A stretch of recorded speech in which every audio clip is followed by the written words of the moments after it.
What if the peaceful sanctuary you sacrificed everything to build is suddenly threatened by wild, untamed forces? Today, we will explore together the journey of former CEO Trieu Khang as he faces a destructive herd of wild boars, builds a rustic forest toilet in the pouring rain, and finds comfort in a childhood papaya cake. In the concrete city, the pressure to constantly achieve leaves us breathless. We hope that the slow, resilient rhythm of this mountain life will bring peace to your tired mind. If you find this interesting, don't forget to subscribe to the channel so you don't miss the next videos. The clock reaches 6 p.m. and the green farm slowly sinks into twilight. Across the mountain valley, the final light rests on the vegetable beds, the wooden fence, and the narrow path leading back to Trieu Khang's cabin. There is no traffic here, no ringing phone, no impatient voice asking for reports before morning. Only evening insects, the distant stream, and the quiet breathing of a man who has finally stepped outside the noise of his old life. Inside the small kitchen, Khang prepares dinner. On the wooden table are only a few simple things: glutinous rice flour, ripe papaya, a little sugar, and clean spring water. To someone else, this might look like an ordinary country snack. But for Khang, this recipe is a piece of childhood that time has never fully taken away. He cuts the ripe papaya slowly. When he presses it into the flour, the orange color spreads through the white powder like sunset melting into mist. His hands move with calm patience. These are the same hands that once signed million-dollar corporate contracts and carried decisions that affected hundreds of people. Now those hands are covered in flour, and strangely, he feels more alive. As he kneads the dough, an old memory returns. His late mother used to make this same papaya cake when he was a child. She never called it special. She simply placed it in front of him while it was still warm and reminded him not to eat too fast. Only after losing her did Khang understand that some love does not arrive through big speeches. It hides inside small habits: a warm meal, a clean blanket, a quiet hand checking if the fire is still burning before sleep. He covers the dough and lets it rest. Outside, mist gathers around the vegetables he has been tending for weeks. Khang lights a small fire and places the pan over it. When the first pieces of dough touch the heat, they sizzle gently. A sweet aroma rises into the kitchen, mixing with smoke and evening air. For a moment, the cabin no longer feels lonely. The smell carries him back to his childhood home. He can almost hear his mother moving behind him, almost hear her sandals on the floor, almost hear her voice telling him simple food is best when eaten slowly. Khang smiles, but there is sadness inside that smile. Some people leave this world, yet they remain in the taste of food. When the cakes turn golden, he carries them to the porch. The night air is cooler now. He pours hot tea, opens the book beside the chair, and sits facing the farm. The first bite is soft, warm, and faintly sweet. It is not perfect. One side is darker than the other, but that is why it feels real. Khang looks over the land and lets himself dream. Not the old dream of becoming richer, faster, or more admired. This new dream is quieter. He imagines turning this secluded farm into a miniature paradise. Not for show, not for profit, but for peace. For the first time in years, his dream does not chase him. It simply sits beside him, warm and silent, like the tea in his hand. But life on the mountain never gives peace as a permanent gift. Just as Khang turns another page of his book, a strange noise rises from the dark garden. At first, it is only a faint rustle near the far vegetable beds. He lowers the book and listens. The insects keep singing. The stream keeps moving. For a few seconds, nothing else happens. Then comes a sharp crack. A branch breaking under weight. Khang slowly sets down his cup. His eyes move toward the darkness beyond the porch. The garden has almost disappeared into shadow. Only the taller plants remain visible, trembling slightly in the night wind. Then, from somewhere near the old trees, comes a low, rough grunt. Not a dog, not a bird, something bigger. Khang stands. The wooden floor creaks beneath his feet. He takes the oil lamp beside the door and lifts it toward the garden. The weak yellow light catches wet leaves, fence posts, and the narrow path between the rows. But beyond that, everything is black. Another rustle. Faster this time. Then silence. He steps down from the porch, but he does not rush forward. Living alone in the mountains has taught him one thing clearly. Panic can turn a warning into danger. Something is moving through the undergrowth, pushing against the plants he has watered and protected with his own hands. For a brief moment, the old city instinct wakes inside him. Control the problem, remove the threat, defend what belongs to you, but the mountain does not obey that kind of thinking. Out here, the land does not truly belong to one person. Khang may have built the cabin, planted the vegetables, carried stones, and cut wood. But long before he arrived, wild animals had already crossed this valley. So he waits. The sounds slowly move farther away, fading toward the ancient trees. Then the garden becomes still again.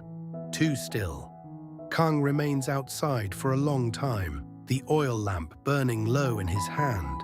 He knows something has entered his farm tonight. And he knows the real answer will only appear when morning comes. At dawn, the mountain air is sharp and clean. Before drinking tea, before lighting the stove, before opening his book, Khang walks straight into the garden. Mist still hangs over the ground. At first, the farm looks peaceful. Birds call from the bamboo. The stream murmurs as if nothing happened.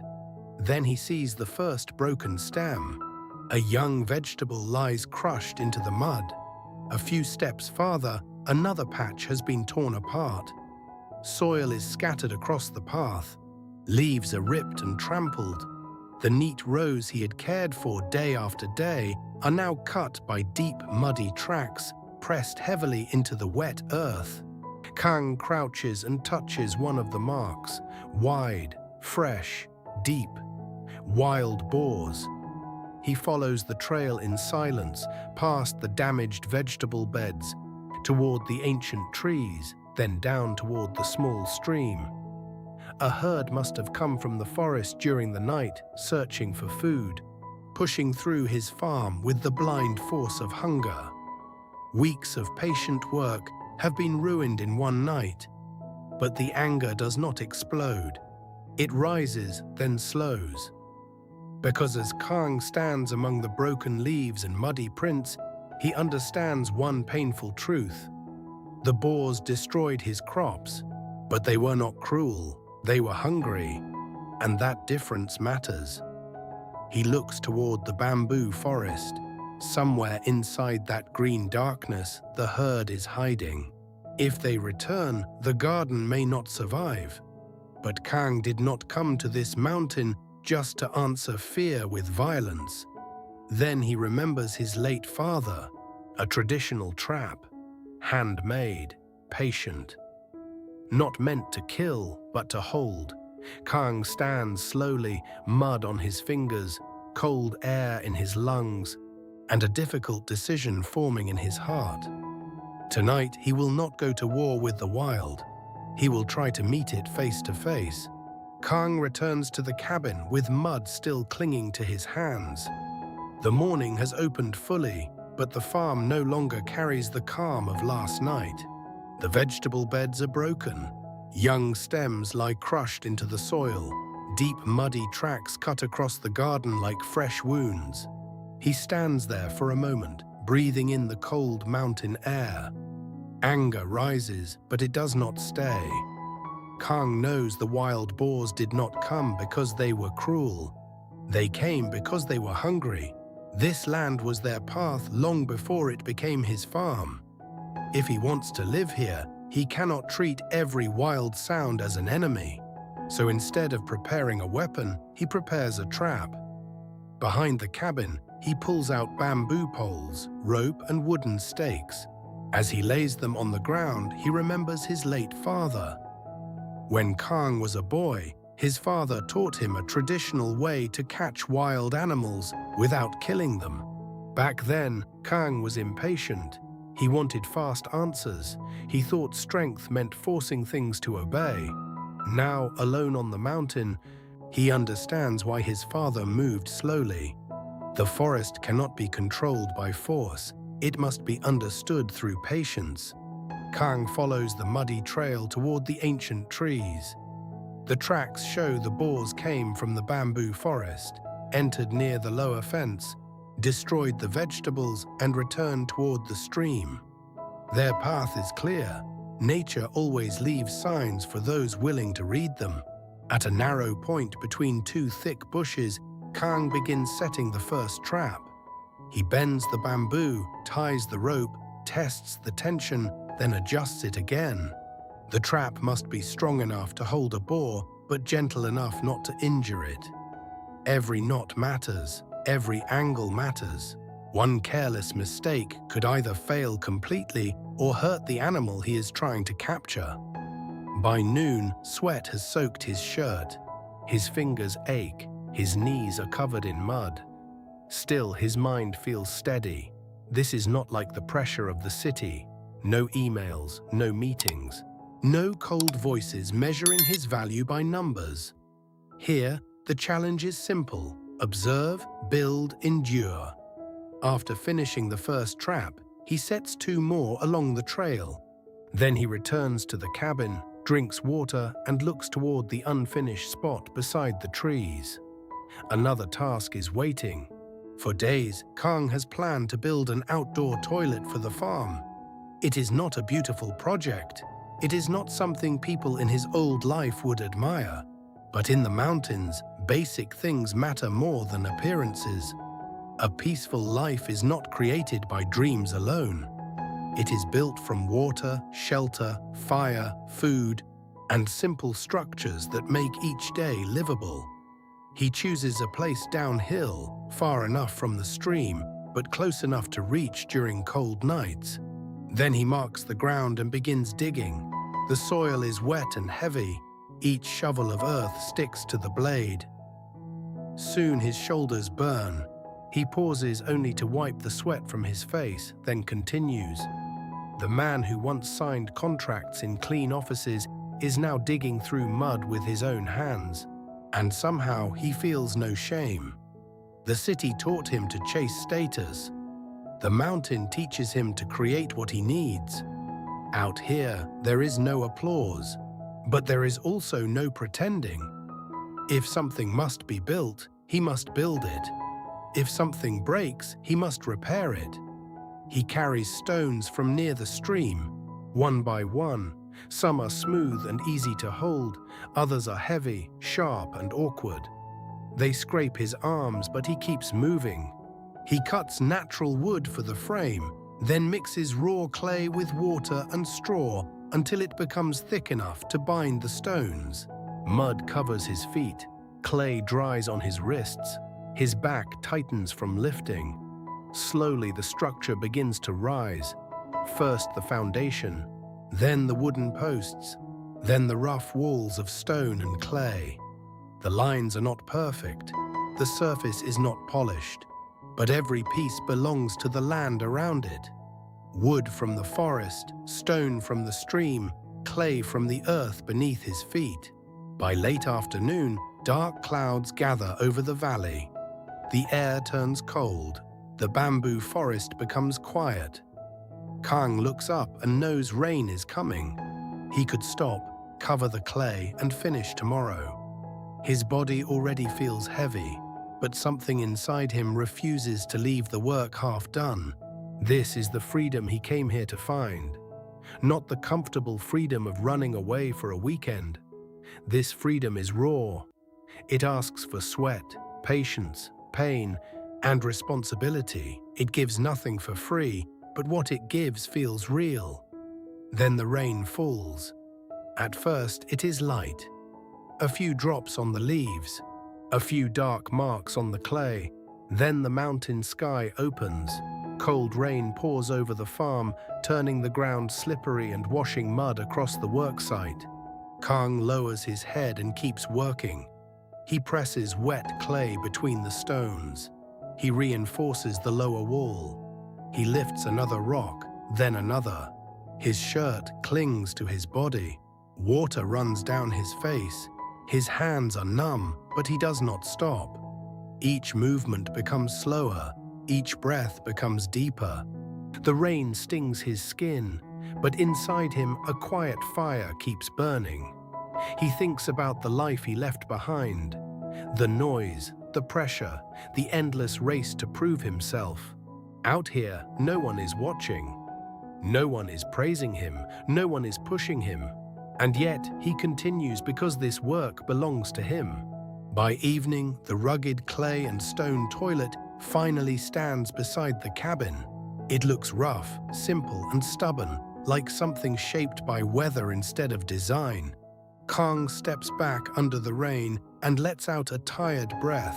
His arms tremble, his clothes are soaked. But in his chest, there is quiet pride. Another small part of this mountain life has been built by his own hands. Then the sound comes. From deep inside the wet bamboo forest, branches shake violently. Khang turns toward the darkness. A heavy struggle rises through the rain, rope snapping tight, leaves thrashing, something powerful fighting against the trap. He grabs the lantern, takes a length of rope, and walks toward the forest path.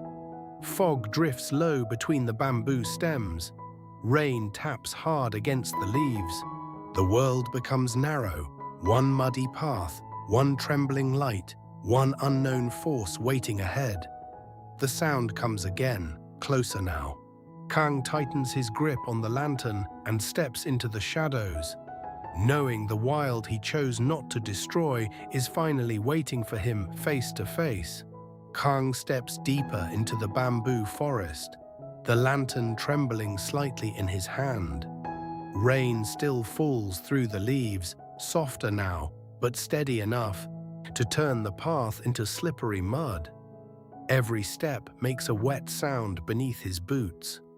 Around him, the bamboo bends and whispers in the wind, their long shadows moving like dark figures in the fog. Then the sound comes again, a violent thrashing, a low, angry grunt. Khang stops. Ahead, near the narrow passage between two bushes, the earth has been disturbed. Broken leaves scatter across the ground. The rope of the trap is pulled tight. Bamboo poles shake under the force of something powerful fighting against them. He lifts the lantern higher. Through the thick foliage, he sees it. A wild boar. Its body is dark, heavy, and soaked from the rain. The animal is caught securely in the traditional trap his father once taught him to make. It struggles hard, kicking mud behind it, twisting with fierce strength, refusing to surrender to anything. Khang does not rush forward. He watches from a careful distance, breathing slowly. This is not a small creature. One wrong move could be dangerous. But as the lantern light touches the boar's eyes, something inside Khang changes. Those eyes are fierce, untamed, full of fear, anger, and raw survival. For a moment, Khang sees more than an animal caught in a trap. He sees the wild spirit of the mountain itself, the same spirit that sends fog over the valley without asking permission, the same spirit that bends trees in a storm, breaks fences in the night, and reminds every human being that nature was never meant to be fully controlled. Khang tightens his grip on the rope, but he does not feel victorious. He thought catching the boar would bring relief. He thought the moment would feel like success, like the farm had finally been protected. But standing there in the rain, looking into that creature's eyes, he feels something much heavier. Respect. This animal destroyed his garden, yes, but it was not evil. It was hungry, frightened, and driven by instinct. And now, trapped between bamboo and rope, it was still fighting to remain wild. Khang remembers his father again. His father once told him that trapping was not about proving dominance. It was about understanding the balance between human life and the forest. If you take from nature, you must also leave space for it to breathe. If you protect your home, you must not forget that other living things are also trying to survive. Khang kneels slowly, keeping enough distance to stay safe. The boar grunts and pulls against the trap. Mud splashes onto his pants. The rope creaks. The bamboo bends, but it holds. He studies the animal carefully. It is not badly injured. The trap has done what it was meant to do: stop, hold, and warn, not destroy. Still, Khang knows this is only the beginning. Catching a wild creature is one thing. Taming it is something completely different. And maybe, he realizes, some things should never be fully tamed. The raw instincts of nature cannot be reshaped overnight. A wild boar does not become gentle because one man wishes for peace. The forest does not become safe because someone builds a fence. Real coexistence requires patience, respect, and humility. It asks a person to stop seeing nature as a possession and start seeing it as a neighbor. Khang stays there for a long time, listening to the rain, the boar's breathing, and his own heartbeat. Then he secures the area, making sure the animal cannot hurt itself or break loose into panic. He will decide the next step carefully in the morning, when the rain stops and the light returns. For tonight, the message is already clear. He came to the mountain searching for freedom. But freedom does not mean controlling everything. Sometimes freedom means learning when to step back. By the next afternoon, the rain has washed the valley clean. The sky is still pale, but the stream near the cabin runs clear and cold, carrying small leaves between the stones. After the long days of repairing the farm, building the outdoor toilet, and facing the trapped boar, Khang decides to give himself a simple reward. He walks down to the stream with a small basket. The water is freezing when he steps in. It rises around his ankles, then to his knees as he moves slowly between smooth rocks. Beneath the clear surface, forest snails cling to stones and wet roots. Khang bends down carefully, picking them one by one and placing them into the basket. There is something peaceful about this kind of work. No rushing, no noise, no need to prove anything. Only cold water, mountain air, and the small rhythm of gathering food from the place that has both challenged and fed him. The same land that brought wild boars into his garden now offers snails from its stream. The same rain that made his work painful has made the water fresh and alive. Khang smiles faintly. Life here is never one thing only. It can be harsh in the morning and generous by evening. It can take away vegetables during the night and offer food from the stream the next day. The mountain does not apologize, but it also does not abandon him. When the basket is full enough, Khang returns to the cabin. He washes the snails carefully, rubbing away mud and sand. Then he prepares lemongrass, chili, and a little salt. The kitchen soon fills with a strong, earthy aroma as the snails steam over the fire. The scent of lemongrass rises first, clean and bright. Then comes the spicy warmth of chili, cutting through the damp cold still lingering in the wooden walls. Outside, evening settles over the farm again. Inside, the cabin glows with firelight. Khang sits down to eat while the rainwater drips slowly from the roof. The meal is simple, rustic, and deeply comforting. There is no luxury here, no perfect table setting, no expensive dish created to impress anyone. But every bite carries the taste of effort, survival, and gratitude. After dinner, he steps outside with a bundle of aromatic herbs. Near the cabin, he plants them around the entrance: basil, mint, lemongrass, and other small green things that will bring fragrance to the air and help protect the home from insects. His movements are slower now, more tender. After days of mud, stone, traps, and rain, planting herbs feels almost like a prayer. Each small root pressed into the soil is a quiet promise. This place will keep growing. So will he. Later that night, Khang sits by the warm light of the cabin and opens the letters sent by his audience. Some write about loneliness. Some speak of exhaustion from city life. Some say they watch his journey because the farm gives them a kind of peace they cannot find where they live. Khang reads each message carefully. He does not take this love lightly. He knows many people are tired. Tired of chasing, tired of pretending, tired of living in places where every day feels like another race. And maybe that is why this small farm matters. Not because it is perfect, but because it is honest. Here, a man can fail, sweat, struggle, cook, plant, and begin again. Khang looks out into the dark valley. Somewhere beyond the trees, the wild boars still belong to the forest. The stream keeps moving. The herbs sleep in fresh soil. The new clay and stone structure stands beside the cabin, rough but real. And inside him, a question rises quietly. How much energy do we waste trying to control what was never meant to be controlled? In the concrete city, people fight to dominate everything: time, success, image, even peace itself. But here Khang is learning another way. Not surrender, not weakness, coexistence, acceptance, the courage to protect what matters without losing respect for the forces around you. The valley continues its sacred, unhurried rhythm, completely indifferent to modern ambition. And maybe that is exactly why it heals.